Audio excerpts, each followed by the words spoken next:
अब ये बहुत बड़ा प्रश्न हमारे सामने आता है। मोदी जी जैसे ही हम लोग चर्चा करते हैं, मोदी जी बीच में आते हैं, हिंदुत्व की बात करते हैं, मोदी जी सहज भाव से बीच में आ जाते हैं। आप ही लेके आए हैं।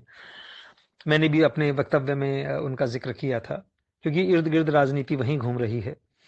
मुझे लगता है कि अगर हम पिछले 10 साल देखें, 2014 से पहले का समय देखें और 2021-22 आया चाहता है देखें, तो समाज में क्या क्या हुआ है। आपने मेरे वक्तव्यों को शायद ध्यान से सुना नहीं। मैं ये चाहता हूं कि कुछ तो अच्छा किया होगा, हम उसको देखें। अब दूसरी बात, ऊपर कहा गया कि रोजगार बेरोजगारी सब, कौन उसको दूर कर सकता है? मुझे एक नाम बता दीजिए, मैं आपको 10 नाम देता हूं। क्या ममता? क्या अखिलेश? क्या मायावती? क्या लालू यादव? क्या मुलायम? क्या कांग्रेस का कोई भी नेता? क्या दक्षिण में एआईडीएमके, अन्ना डीएमके? कौन कर सकता है ये? बीजू जनता दल? क्या इसको नीतीश दूर कर सकते हैं? कौन कर सकता है? या कश्मीर का कोई भी नेता इसको दूर कर सकता है, जिनके पास 20-25 साल सत्ता रही? सोचने की बात है बड़ी गहराई से, कि अगर मैं मोदी के खिलाफ, अगर मैं चलिए मोदी, कल को मैं, हम कहते हैं हमने मोदी को हटा दिया, अब कौन? सोच के देखो। बहुत, मैंने एक एक व्यक्ति को सामने रख करके सोचा है इस चीज को। ये नहीं कि हम अंधभक्त हैं, मोदी भक्त हो गए ना। मोदी ने कम से कम कुछ ना किया हो, मैं कहता हूं उसने कुछ नहीं करा। उसने हमको उल्लू बनाया, वो अडानी का, फलाने का, ढिमकाने का, सब कुछ एग्रीड, पूरी तरह सहमत हूं। लेकिन एक काम तो उसने किया है भाई साहब, जो कोई नहीं कर पाया पिछले 60-65 सालों में। जबकि मैं खुद राजनीति से परे रहता था, नहीं था, लेकिन जो मैंने समाज में उसने एक राष्ट्रभक्ति, देशभक्ति की भावना, चाहे जिस भी तरीके से, मैं नहीं जानता, वो तो पैदा की है भाई, इसमें तो कोई दो राय नहीं है। अब सोच के देखिए कि क्या आप 2014 से पहले इस प्रकार सोचा करते थे जैसा कि आप आज सोच रहे हैं, या आज यहां पर आप लिख के भेज रहे हैं? क्या ये धारणा पहले थी आपकी? हम जहां देखते थे, जो भी सरकार हुआ करती थी हमारे सामने था।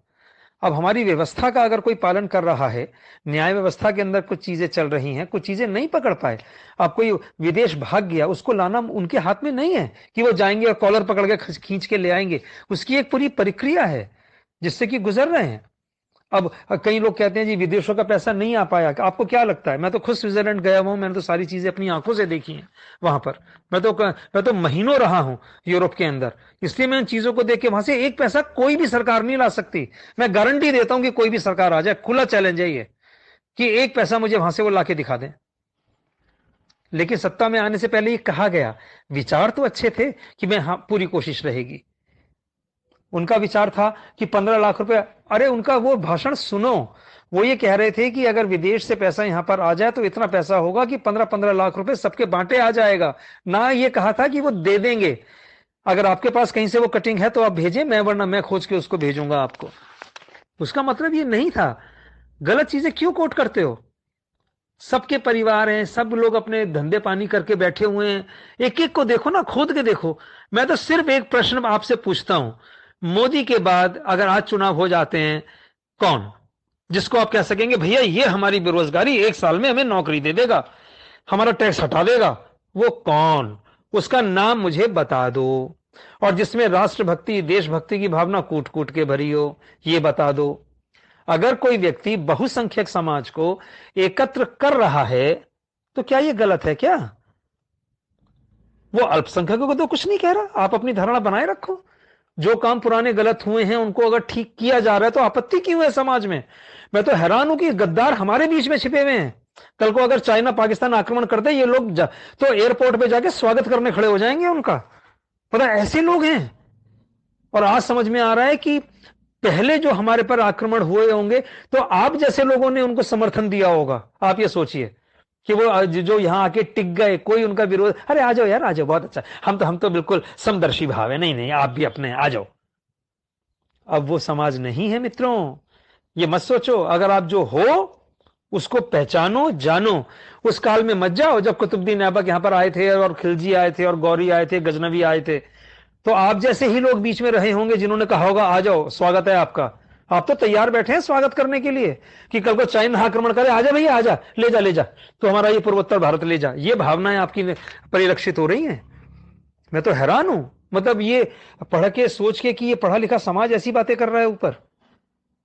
हम में कम से कम भारतीयों में, चाहे वो किसी भी कास्ट के हों, मैं किसी का विरोध नहीं कर रहा यहां पर, लेकिन एकता तो चाहिए और वो स्थापित कर रहे हैं।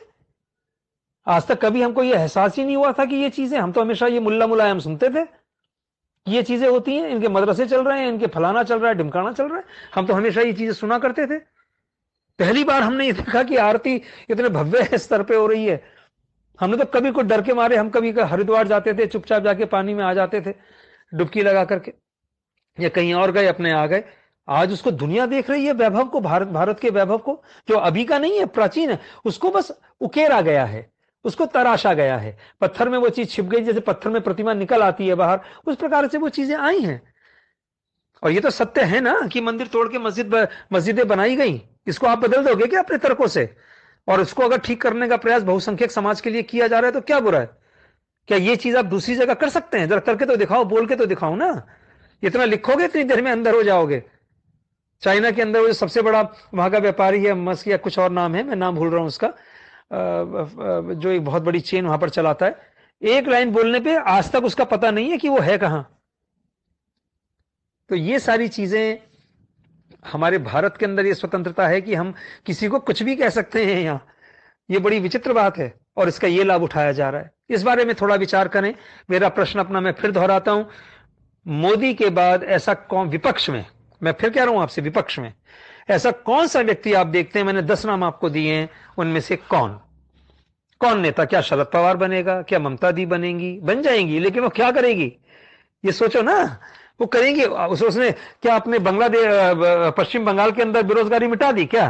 वहां पर सारे खुशहाल, जाके देखो, पता लगेगा कलकत्ता की क्या हालत है और उसके आसपास के इलाकों की। बीजू पटनायक ने उड़ीसा के अंदर मिटा दी क्या? अन्ना डीएमके ने कर दिया क्या? एआईडीएमके ने कर दिया क्या? कौन कौन पूरी बेरोजगार? अरे भैया नहीं दी जा सकती। 130 करोड़ जनसंख्या है। जो मेरा आकलन है, अगले 25 साल तक लोगों को नौकरियां जो हैं वो 100% नौकरियों की, हम लोग 5% ही नौकरी दे पाए, 2% ही दे पाए, वही बहुत है। हम लोग जनरेट करें जो मोदी जी कर रहे हैं। तुम अडानी को गाली तो देते हो, अंबानी को गाली तो देते हो, तुम्हें पता है कितने लाखों लोग उनके यहां काम कर रहे हैं? अरे भैया ऐसे लोगों की तो पूजा की जानी चाहिए। इन लोगों ने हमको एम्प्लॉयमेंट दे रखा है, काम दे रखा है। अगर ये लोग नहीं होंगे तो काम कौन देगा? कौन कौन नौकरियां और एम्प्लॉयमेंट जनरेट कैसे होंगी? अब बैंकों के थ्रू लोन मिल रहा है, कितने बच्चों ने अपना काम खड़ा, मैं तो स्कूल में पढ़ाता हूं, मुझे तो मालूम है, हमारे यहाँ तो 12वीं के 11वीं के बच्चों ने अपने बिजनेस खड़े कर लिए हैं। तो बहुत फायदा हुआ है, ऐसा मत कहिए आपकी नहीं हुआ। हमारे यहाँ घर में जो काम कर रही हैं, जो बच्ची 22-23 साल की है, उसके घर के अंदर बहुत स्थितियां थोड़ी सी ठीक नहीं थी, तो उन्होंने कहा कि हमारे यहाँ तो राशन आता। तो ये इतने गहन काम किए जा रहे हैं जिस पर हमारी निगाह नहीं जा रही। वास्तव में बहुत काम हो रहा है, वरना अब तो समाज न जाने क्या हो चुका होता। इस चीज पे थोड़ा सा विचार करिए।